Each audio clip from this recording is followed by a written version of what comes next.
un mystérieux objet interstellaire se dirige droit vers la Terre. Et les scientifiques ne savent pas ce que c'est. Que pourrait être ce nouvel objet spatial? D'où vient-il? Pourquoi se rapproche-t-il aussi vite? Vous voyez ça? Qu'est-ce que ça ferait à la Terre? Et à vous? Voici Essie, et nous nous demandons ce qui se passerait si un iceberg d'hydrogène tombait sur la Terre. En 2017, les scientifiques ont découvert le premier objet interstellaire connu dans notre système solaire. Voici Oumuamua, qui signifie éclaireur en hawaïen. Selon la NASA, cet objet en forme de cigare mesure environ 400 mètres de long. Il a été découvert alors qu'il tournait autour du Soleil à une vitesse de 87,3 km par seconde. Le verdict n'est pas encore tombé sur ce qu'est Oumuamua. Il pourrait s'agir d'une comète, d'un astéroïde ou d'un autre objet.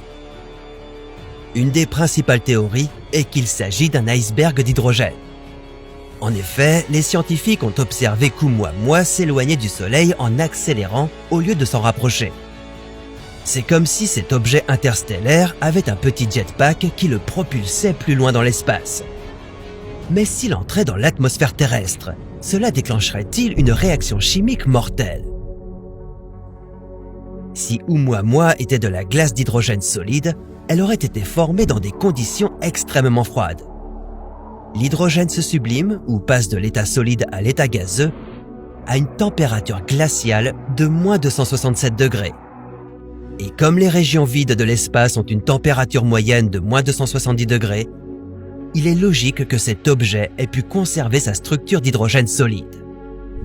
En contournant notre Soleil, la glace à la surface d'Oumuamua se vaporiserait.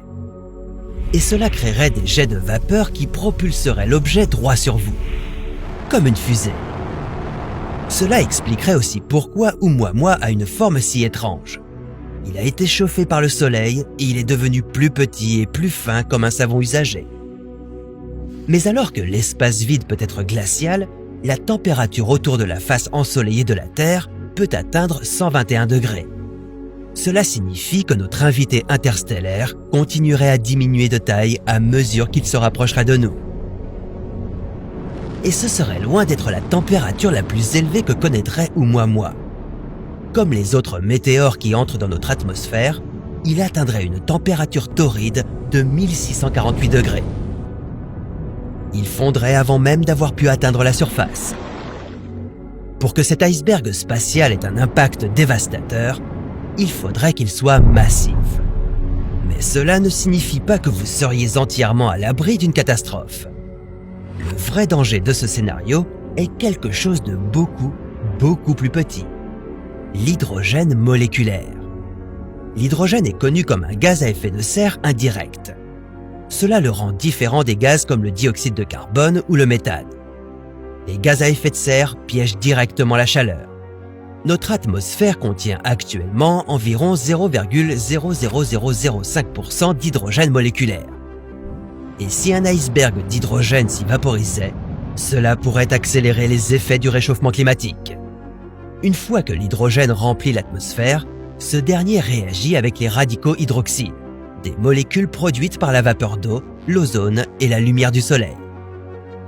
Elles réagissent généralement avec des gaz comme le méthane, contribuant ainsi à réduire sa concentration dans l'atmosphère. Si Oumuamua libérait une grande quantité d'hydrogène dans notre atmosphère, la concentration de méthane augmenterait également. Or, le méthane est un gaz qui piège la chaleur 25 fois plus que le dioxyde de carbone. Qui aurait cru que ce visiteur interstellaire pourrait entraîner une augmentation des températures mondiales et du niveau des mers, ainsi que des catastrophes naturelles? Mais avant de vous imaginer des scénarios de destruction de la Terre, ne vous inquiétez pas. Oumuamua a pris le large depuis longtemps.